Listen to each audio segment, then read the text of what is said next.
The MSI GS65 Stealth Thin 8RE is a thin and powerful gaming laptop, featuring Intel's latest 8th Gen 6-core CPU, Nvidia 1060 graphics, 144Hz screen, and large 82 Wh battery packed into a thin and light package. Let's find out what the laptop has to offer, as well as how well it performs through various benchmarks to help you decide if it's worth buying.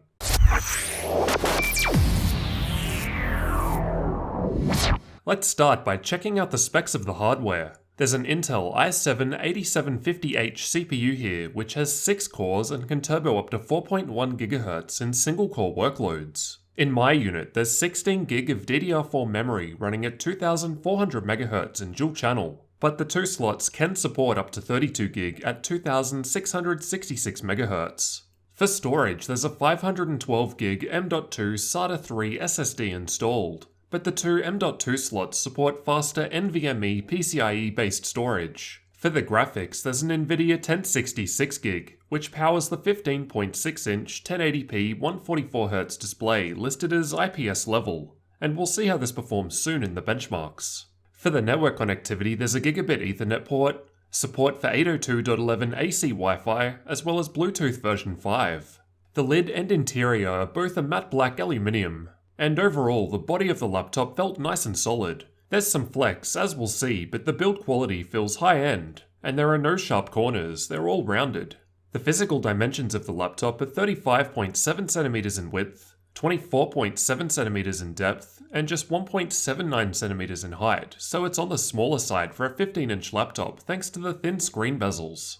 The total weight of the laptop is listed at 1.88 kilos, and mine weighed just slightly under this. With the 180 watt power brick and cable for charging, the total weight increases to 2.4 kilos, so it's quite light and portable for a 15-inch laptop with these specs. As mentioned, the screen here is a 15.6-inch 144Hz 1080p panel. No G-Sync available here, although I don't personally miss it on high refresh rate displays anyway. I think it's more beneficial at around the 60Hz range. A 7-millisecond response time is listed, however it doesn't say if that's grey to grey or something else. It's also listed as IPS level, and after some digging I think it's Advanced Hyperviewing Angle, or AHVA. However, if you asked me just from looking at it, I'd have said it looked just as good as IPS. I found the viewing angles to be excellent. Images are still perfectly clear even on sharp angles, and the screen can be fully bent back 180 degrees. As you've probably noticed, it's also got very thin bezels on the sides and at the top. They're just 4.9mm thin on the sides, giving it an 82% screen-to-body ratio. I've also measured the current color gamut using the Spider 5 Pro, and my results return 97% of sRGB, 68% of NTSC, and 73% of Adobe RGB.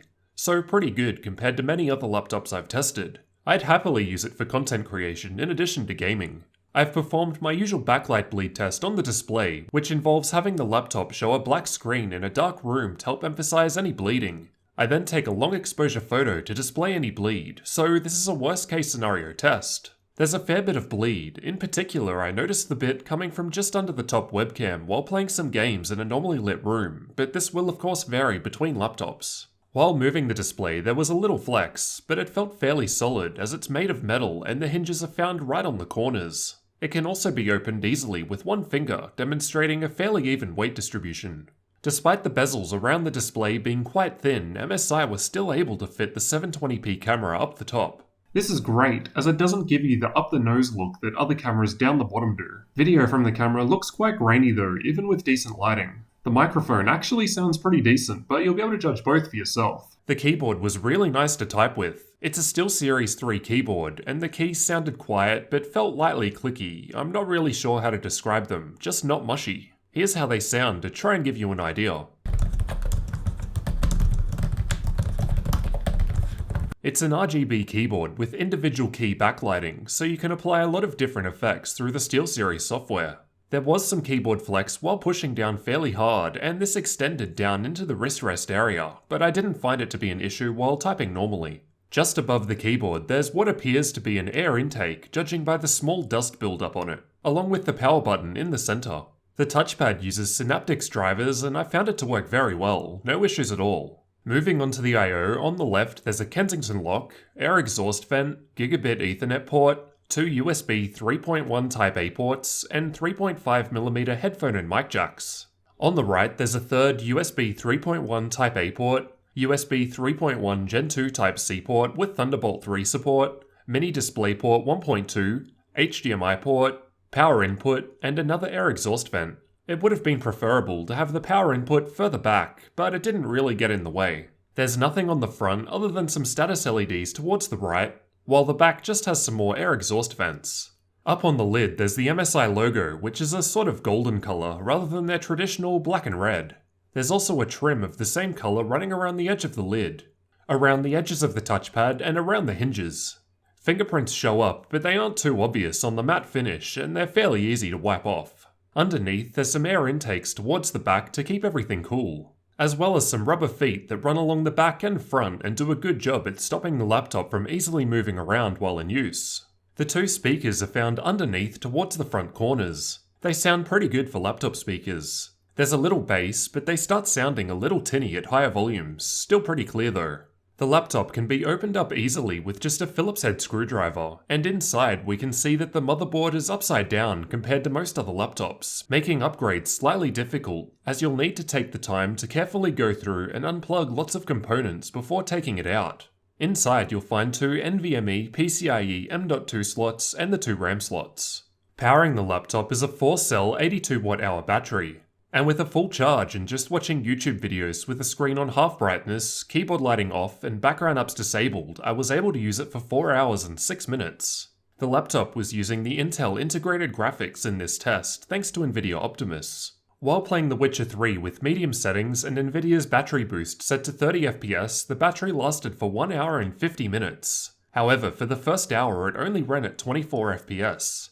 Making me think that the battery wasn't really able to provide adequate power for this game. And after an hour, this dropped down to 10 FPS, which I think is why it lasted so long, so it was more like an hour of okay gaming. I'd definitely recommend playing while plugged in though. The battery is fairly good for a laptop of this size. I've definitely had much worse with similarly spec'd and larger laptops, although it's not quite as good as say the Aero 15X. During normal use, with an ambient room temperature of 19 degrees Celsius, the CPU and GPU both idled around 40 degrees Celsius. And here are the external temperatures of the laptop where you'll actually be putting your hands, getting to around 29 degrees. I've tested gaming by playing PUBG at high settings with the default fan speeds for half an hour, and the temps for that are shown in green. A little CPU throttling was observed in this test, but it seems minor. All cores were averaging 3.8 GHz. So just 100 MHz below full speed, but this will of course vary between games. While gaming, the keyboard area got into the mid-40s, while the wrist rest area was quite cool in comparison. I thought the keyboard felt fairly cool compared to many other laptops I've tested.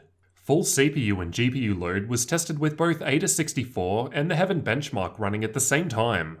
With the default fan profile in use, I was seeing some CPU throttling with all 6 cores sitting at around 3.1 GHz. With the 1060 at around 1600 MHz. But keep in mind, most real-world applications won't actually act this way. This is a stress test. With a minus 0.150 volt undervolt applied to the CPU, we were able to boost this up to 3.5 GHz with the same 90 degree temperature.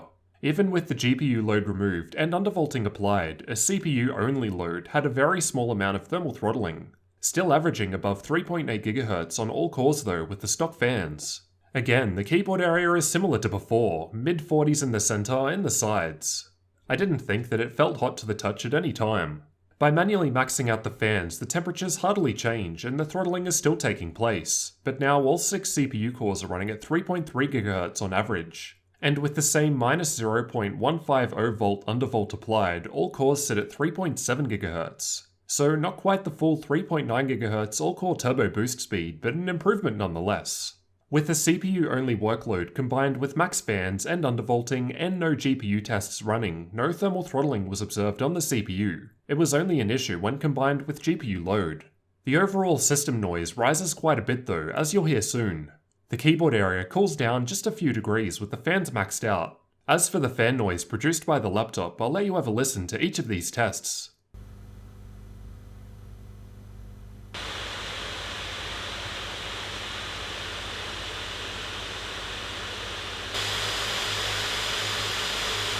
At idle, it was completely silent. I couldn't hear any fans at all. While gaming or with the stress tests running, it's actually not too loud. Although this did result in thermal throttling in my tests, even with a fairly cool 19-degree room.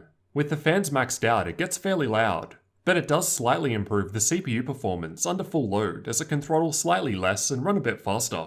I'll also note that there was no noticeable coil whine while testing in my unit. Finally, let's take a look at some benchmarks. We'll first cover some real-world gaming benchmarks, followed by tests with various benchmarking tools. All tests were run at 1080p, with the latest Nvidia drivers and Windows updates to date installed. Starting out with Fortnite, I was able to utilize the 144Hz refresh rate of the display at around medium settings or lower. However, I thought it still ran well even at max settings. Even the 1% lows at max settings are above 60 FPS, although they can vary quite a bit, as the game greatly depends on what's going on and what other players are doing, which also means you need to take the results with a grain of salt. Overwatch was also going quite well, just playing with the bots, and at ultra settings we're already averaging above the refresh rate of the display, and the 1% lows are still fairly high too. CSGO was averaging well above what the refresh rate of the display could output. The 1% lows dropped down a lot in this test due to the smokes, but they're still fairly high at around 60 FPS on lower settings. PUBG was tested using the replay feature, but again, take the results with a grain of salt, as like Fortnite, it will depend on what's going on in the game, so the results can vary quite a lot, as shown by the 1% lows, which are quite a bit lower than the averages. I've tested Far Cry 5 with the built-in benchmark. Even at max settings, we're averaging above 60 FPS, and the 1% lows aren't too far behind the average frame rates. Dota 2 was tested using a fairly intensive replay, so this should be a worst case scenario. Realistically, you'll probably get better results than this while actually playing, and even in this intensive test, we're always averaging above 60 FPS. Rainbow Six Siege was tested with the built-in benchmark, and we're seeing quite high frame rates at all setting levels. And while the 1% lows are a fair bit behind, realistically they're still quite high, so it should play great with a 144Hz screen. Battlefield 1 ran well too, however although the average frame rates were fairly high, the 1% lows can drop down quite a bit during intense fights. However to me it still felt nice and smooth, and the dips weren't too bad for me, although I am used to playing with a 60Hz monitor. The Witcher 3 doesn't really need a high frame rate to play, and even on ultra settings to me it played great. However, we can improve the frame rates quite a bit by lowering the settings if needed. Rise of the Tomb Raider was tested with a built-in benchmark, and the results are alright, averaging above 60 FPS even at max settings. Ghost Recon is a fairly resource-intensive game, and was again tested with the built-in benchmark. Although ultra settings are quite low, this is always the case in this game. At very high or lower it was more playable. Watch Dogs 2 is another fairly resource-intensive game, but is another that I personally think doesn't need a high frame rate to play. I can play this with 40 FPS averages no problem, as long as the 1% lows aren't too low, so to me it played well even on ultra settings. Doom was tested using Vulkan, and to me this was another that felt nice and smooth even at ultra settings, with a 30 FPS improvement dropping down to minimum settings. But honestly, I think the game still looked pretty good even at minimum if you are after that higher frame rate. I've got a couple more games covered in the dedicated gaming benchmark video if you're interested. Now onto the benchmarking tools. I've tested Heaven, Valley, and Superposition from Unigine, as well as Firestrike, TimeSpy, and VRMark from 3DMark. Just pause the video if you want a detailed look at these results. Overall, I thought that the results were fairly good. In some games, we're actually able to make use of the 144Hz screen with lower settings, typically in the esports titles. If you're after better results, you could instead look at the 8RF model of the GS65, which is basically the same laptop, except with Nvidia 1070 Max-Q graphics instead of 1060. As discussed earlier with the temperatures, undervolting does improve the CPU performance a bit. But how does this actually affect gaming? Well, as before, the clock speeds in PUBG while undervolted weren't too far below full speed, but this will of course depend on the game. In PUBG at least, there was no real major differences, perhaps a little improvement to the 1% lows, but the averages are basically the same. As for overclocking, the 8750H CPU can't be overclocked, but I was able to increase the GPU core clock of the 1060 by 200 MHz, meaning that it was now averaging around 1800 MHz in games. Again, I've tested PUBG and we can see that this is making a bit more of a difference compared to undervolting, with a 7% boost at ultra settings, but just a 4% boost average over all setting levels. I've just quickly got some CPU benchmarks here, and we can see that it's a decent step up from the 7th generation, as we've got 2 extra cores with slightly faster single-threaded clock speeds. And we can see there's a nice boost with the undervolt applied, but I plan on comparing this more in a detailed future comparison video. In Crystal Diskmark, the 512GB M.2 SATA SSD was getting above 500MB per second in both sequential reads and writes. So really quite good for a SATA-based SSD, but it's worth remembering the laptop does support faster NVMe storage. At idle, the drive sat at around 29 degrees Celsius and peaked at 46 degrees Celsius while constantly reading and writing for around 10 minutes. As for the price, this laptop comes in at around 2,800 Australian dollars here in Australia at the time of recording, or about 2,200 US dollars in the US. But this can differ a bit based on memory and drive options. It's not cheap, but that's pretty typical for any laptop with good specs in such a thin form factor. So what did you guys think of the GS65 Stealth Thin 8RE gaming laptop from MSI? Overall, I found it to be quite a nice machine. It's got decent specs and a thin, somewhat lightweight and portable body. It's capable of playing all modern games no problem. But if you were after more power, you could look at the 8RF model, which has the Max-Q 1070 graphics instead, as it may be a better match for the 144Hz screen in more games. The aluminium body is nice, and definitely better than any other MSI laptop I've previously featured on the channel. But as shown, it's not too solid when applying pressure. The only other issues I had were the backlight bleed and thermal throttling on the CPU, although this could be improved by undervolting and turning up the fans.